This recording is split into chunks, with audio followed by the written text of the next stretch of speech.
할렐루야, 조나시입니다. 오늘도 말씀을 하루를 시작합니다. 슬기로운 아침 시간 느헤미야 12장 말씀입니다.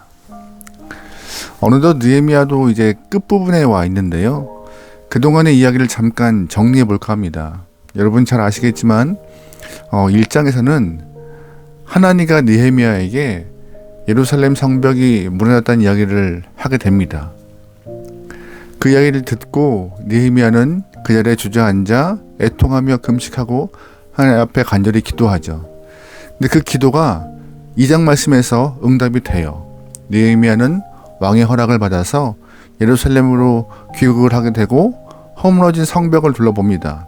그리고 3장에서 그 허물어진 성벽의 재건 공사를 시작하는데요. 4장부터 6장까지 그 공사 과정 가운데 방해하는 영혼들과 내적인 여러 문제들을 통하여서 어려움을 겪게 됩니다.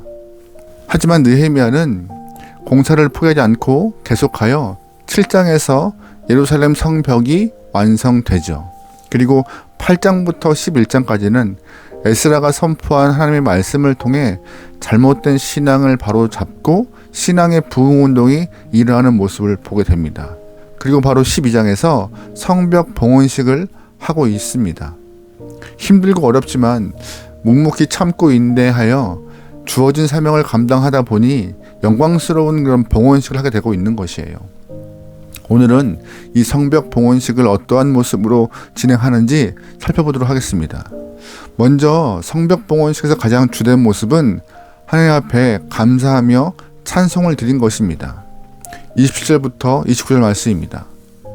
예루살렘 성벽을 봉헌하게 되니 각 처에서 레위 사람들을 찾아 예루살렘으로 데려다가 감사하며 노래하며 재금을 치며 비파와 수금을 타며 즐거이 봉헌식을 행하려 하매, 이에 노래하는 자들이 예루살렘 사방들과 느도바 사람들의 마을에서 모여들고 또 백길갈과 게바와 아스마와들에서 모여들었으니 이 노래하는 자들은 자기들을 위하여 예루살렘 사방의 마을들을 이루었음이라.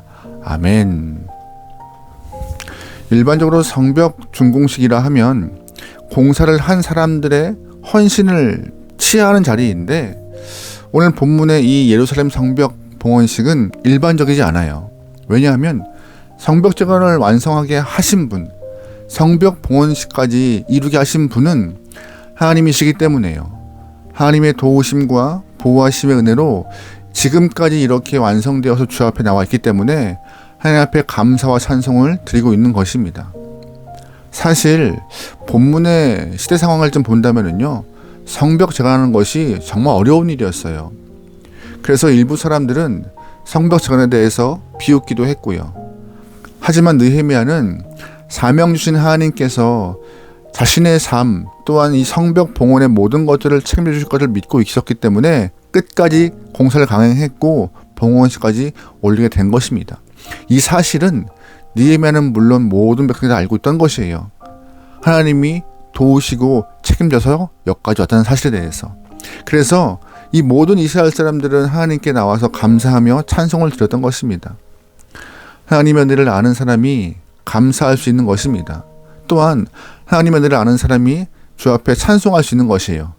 그런데 더 놀라운 것은 하나님께서는 감사하는 자에게, 찬송하는 자에게 하나님의 역사가 일어나게 하는 그 은혜가 또 주어지는 것입니다. 그래서 감사와 찬송과 역사는 순환되고 있음을 우리는 기억해야 합니다. 그러기에 우리 모두는 하나님의 은혜를 기억하며 감사와 찬송을 뜨겁게 드릴 수 있는 성도가 되길 소망합니다. 두 번째, 성벽 봉헌식을 통하여서 이스라엘 사람들이 보였던 모습은 바로 정결함입니다. 3절 말씀이에요. 제사장들과 레위 사람들이 몸을 정결하게 하고 또 백성과 성문과 성벽을 정결하게 하니라. 아멘. 성벽 봉헌식을 드리기 전에 먼저 제사장들과 레위 사람들이 자신의 몸을 정결케 하고 있습니다. 제사장들은 하나님 앞에 제사를 집례하는 사람들이고 레위 사람들은 이를 돕는 영혼들이죠. 이들은 부정한 몸으로 주 앞에 설 수 없음을 누구보다 잘 알고 있는 사람들이에요. 그래서 스스로의 몸을 정결케 하고 있습니다.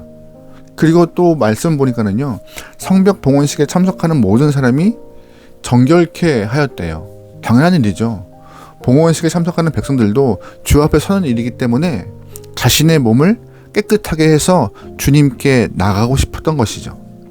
세 번째 말씀 보니까는요, 성벽과 성문도 정결하게 했다고 합니다. 하나님께 드리는 것이기 때문에 당연하게 성결케 하고 온전케 하는 것이 마땅하다고 보는 것입니다. 왜냐하면은 이렇게 정결하게 하는 것이 하나님을 경외하는 것이기 때문에요. 주 앞에 드리는 헌물이 흠과 점이 있다면요, 그것이 온전한 것입니까? 온전하지 않은 것이죠. 그래서 하나님께 온전한 성벽과 성문을 봉헌하기 위하여서 자신들이 만들어 놓았던, 또한 달아 놓았던 성벽과 성문을 온전하고 정결하게 하여 주 앞에 드리려는 것이었습니다. 즐거운 마음으로 정성을 다해서 드리려고 애쓴 것이죠.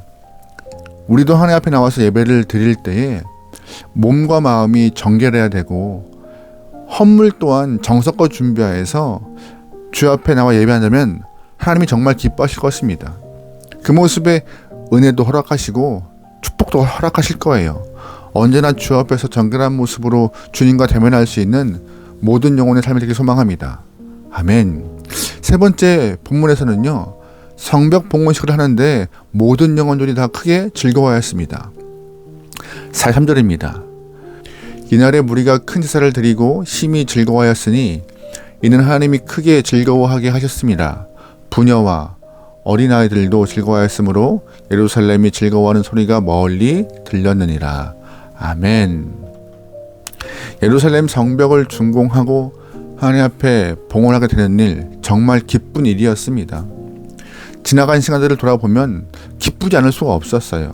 바벨론 70년 포로 생활을 하다가 은혜 가운데 조국으로 귀환하게 된 일, 그것도 은혜였고, 하나님의 성전을 짓는 그 역사 또한 행하게 되었고, 더군다나 이번에는 무너진 예루살렘 성벽을 다시 쌓고 완성하여서 봉헌식을 하고 있는데 어떻게 감사하지 않을 수가 있겠어요. 게다가 성벽을 만드는 과정이 쉽지 않았잖아요. 외부적으로 방해와 내부적으로 그런 문제들, 비협조적인 문제들, 여러 가지 어려움은 있었지만 이 모든 것들이 다 하나님의 보호하심과 인도하심으로 난관이 극복되고 성벽이 완공되었는데, 그래서 주 앞에 감사함을 드리는데 어떻게 기쁘지 않을 수가 있어요. 돌아보니 감회가 새롭고 너무나 감격스러웠던 것입니다. 오늘 본문에서는요, 이스라엘 사람들이 즐거워하는 이유가 바로 성벽 봉헌식이었습니다. 그런데 방금 읽은 말씀 보면은요, 좀 놀라운 표현이 있어요. 어떤 표현이냐? 하나님이 크게 즐거워하게 하셨기 때문이라는 표현이 있어요. 그렇습니다. 성도의 즐거움과 기쁨은요, 일의 완성이 아니라 하나님으로부터 온다는 것을 잘 알아야 합니다. 오늘 본문의 이스라엘 사람들은 하나님이 즐거워하는 일을 하고 하나님을 기쁘게 하는 일을 하니 하나님께서 그들의 마음에 즐거움을 주신 것입니다. 주님이 주시는 그 기쁨은 빼앗을 자가 없어요. 하나님께서 기쁘게 해주시면 슬플 수도 없고요. 그리고 하나님이 주시는 그 즐거움은 세상에 주는 즐거움과 기쁨과는 비교할 수 없습니다. 그러므로 오늘도 말씀을 기억하면서 하나님이 기뻐하신 일을 행하면서 나 또한 하나님이 주시는 기쁨을 경험하길 소망합니다. 세상의 목표를 이루어도 기뻐요. 하지만 더 큰 기쁨은 하나님의 기쁨을 위하여서 내가 헌신할 때, 또한 그 일들을 주 앞에 감사함으로 고백할 때 하나님은 내 안에 만족과 기쁨으로, 즐거움으로 응답하십니다. 여러분의 삶에서도 그런 기쁨과 은혜를 모두 누리길 소망합니다. 아멘. 마지막으로 성벽 봉헌을 하면서 이스라엘 사람들은 제사장과 레위인들을 위하여서 헌물을 드립니다. 48절 말씀입니다. 그날의 사람들을 세워 곳간을 맡기고 제사장들과 레위 사람들에게 돌릴 것 곧 율법에 정한 대로 거제물과 처음 익은 것과 11조를 모든 성읍 밭에서 거두어 이 곳간에 쌓게 하였노니 이는 유다 사람들이 섬기는 제사장들과 레위 사람들로 말미암아 즐거워하기 때문이라. 아멘. 본문에서 성벽 봉헌식을 하면서 헌물을 드립니다. 이 헌물은요, 율법에 의한 헌물이었어요. 민수기 말씀을 기준 삼아 드리는 헌물인데 하나님 말씀에 순종하였음을 보고 있는 것이죠. 그들의 삶도 쉽지 않았습니다. 그럼에도 말씀에서 명시하니 말씀대로 준행하는 것이에요. 이렇게 한 것은 이스라엘 백성들이 성벽 봉헌식을 통하여서 제사장과 레위인들의 사역이 얼마나 귀하고 귀중한지, 또 자신들에게 필요한 것인지를 절실히 알았기 때문에 이 예물을 드리고 있는 것입니다. 그래서 본문의 이스라엘 사람들은 레위인과 제사장들의 사역에 대한 감사를 또한 말씀의 순종으로 드러내고 있는 것이죠. 성숙한 신앙인의 모습은 말씀의 순종으로 드러납니다. 은혜를 받았다고, 기적을 체험했다고 말하면서도 말씀에 순종하지 못하면요, 그 신앙은 설익은 신앙입니다. 진짜 익은 신앙은요, 정말 성숙한 신앙은 어떠한 상황에서도 말씀에 순종하고 반응하는 신앙이에요. 여러분의 삶이 주님 보시기에 설익은 신앙이 아니라, 또한 주위 사람들에게 좀 떫음을 제시하는 신앙이 아니라 하나님 보시기에도 기쁨이 되고 주위 사람들에게도 참 즐거움을 줄 수 있고 복을 줄 수 있는 아름다운 익은 신앙이 되길 소망합니다. 성숙한 신앙이요. 그 모든 신앙은 말씀의 순종을 통하여서 이루어지는 것인데, 말씀의 순종을 통하여서 우리의 삶을 아름답게 만들어 가봅시다. 오늘 말씀은 성벽 재건을 완성하고 봉헌식을 하는 모습을 보게 됩니다. 이들은 철저하게 하나님의 함께 하심을 통하여서 완성되었음을 고백했고 즐거워했고 주님께 영돌리며 아버지를 높이고 있습니다. 우리의 삶에서도 매순간 매순간 하나님의 함께 하심과 주님 때문이라는 사실을 고백하며 하나님을 인정하고 높일 수 있는 신앙이 되길 소망합니다. 함께 하심을 또한 기쁨으로 표현하고 말씀으로 순종하여서 주님 보시기에 성숙한 신앙, 또한 온전한 신앙, 아름다운 모습으로 내 삶이 바꾸어 가길 소망해요. 하나님 원하시는 모습이 바로 그런 모습일 것인데, 우리가 오늘부터라도 주님의 기뻐하시는 삶의 모습으로 변화할 수 있기를 주님으로 축원합니다. 아멘. 기도하시겠습니다. 하나님, 매 순간 모든 일들이 주님 때문임을 기억하게 허락하소서. 도우셨기에 이만큼 서 있는 것이고 함께 하셨기에 이 자리에 있습니다. 주님이시여, 인도하심에 감사하며 언제나 주님을 향하여서 마음을 고백하고 찬양할 수 있는 모든 영혼들에게 허락하소서. 오늘 하루도 쉽지 않을 수 있습니다. 예상하지 못한 일이 곳곳에서 발생할 수 있지만, 그럼에도 하나님의 인도하심을 신뢰하며 말씀에 순종하여서 승리할 수 있도록 우리의 삶을 주장하여 주옵소서.